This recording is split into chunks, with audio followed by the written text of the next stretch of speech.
मित्र हो, मी आत्ताच पालघरला गेलो होतो. मला माझं ब्लड द्यायचं होतं टेस्ट करण्यासाठी, सहज एक जनरल चेकअप म्हणून. LFT, CBC आणि RFT. त्या लॅबमध्ये बसलेलो असताना मला 2 पॅथॉलॉजिस्टमधलं ज्या मुली आहेत, रिपोर्ट तयार करतात किंवा ब्लड चेक करतात, त्यांचं आपापसातलं बोलणं ऐकून मी हॅवॉक झालो. शॉक बसला मला. टाईप करणारी मुलगी विचारते दुसऱ्या सिनियर असिस्टंटला की WBC किती दाखवू, म्हणजे पांढऱ्या पेशी किती दाखवू. तर ती म्हणाली की अगोदर किती होत्या. तर ती म्हणाली 23,000 होत्या. मग एक काम कर, 21,000 दाखव. हे ऐकून मी हैराण झालो. हे काय चाललंय. म्हणजे या लॅबमध्ये मी विश्वासाने आलो. मला असं वाटायचं ही लॅब चांगली आहे, तर हे सर्वच लॅबमध्ये हे चालतंय. म्हणजे हे मला माहिती होतं, पण काय करायचं काय, कोणाचाच कंट्रोल नाहीये. तुम्ही जर एखाद्या राजकारण्याला, पोलिसांना कोणाला सांगायला गेलात तर कोणी तुमची बाजू घेणार नाहीये. तुम्हाला प्रूफ मागतील.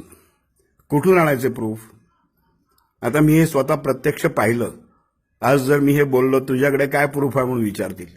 मी काय शूटिंग करू तिकडे.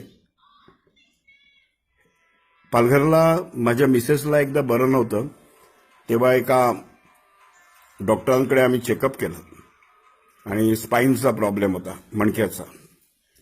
ते सज्जन डॉक्टर त्यांनी मला सांगितलं अमुक अमुक ठिकाणी स्कॅन करा, कुठेही करा वाटल्यास तुम्हाला इच्छा असेल तिकडे, परंतु मी कमिशन न घेत असल्यामुळे तुम्हाला स्वस्त पडेल. आणि तुम्हाला खरंच सांगतो, जिकडे 7,000 घेतात तिकडे माझ्याकडून फक्त 4,000 घेतले. म्हणजे 3,000 डॉक्टरांचं कमिशन असतं. आणि हे सज्जन डॉक्टर कमिशन घेत नव्हते म्हणून माझे 3,000 वाचले.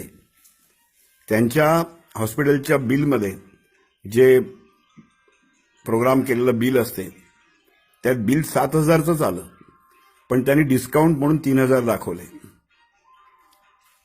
हे कुठे कुठे कमिशन घेत आहेत माहिती आहे. अगदी मेडिकल शॉपपासून, मेडिकल कंपनी, एक्सरे, पॅथॉलॉजिस्ट,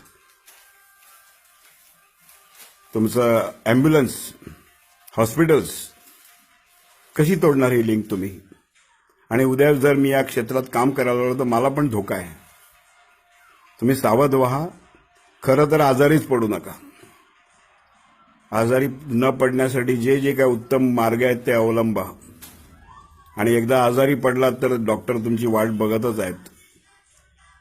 तुम्हाला कसं लुटायचं आणि तुम्हाला कसं फसवायचं, रिपोर्ट्समध्ये मॅनिप्युलेशन करणारे लोक आहेत इकडे.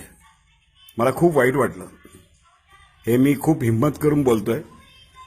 कदाचित मला याचा त्रासही होऊ शकतो, पण मला नाही राहावलं. मला खूप वाईट वाटलं हे बघून सर्व. जीवाशी खेळतायत पैशासाठी, म्हणजे मला आश्चर्य वाटतं.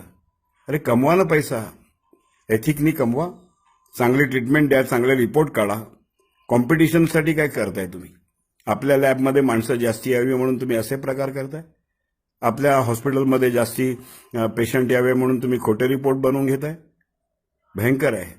प्लीज, याच्यावरती तुम्ही कोणी काय करू शकत नाही हे मला माहिती आहे, पण स्वतः तरी सावध व्हा.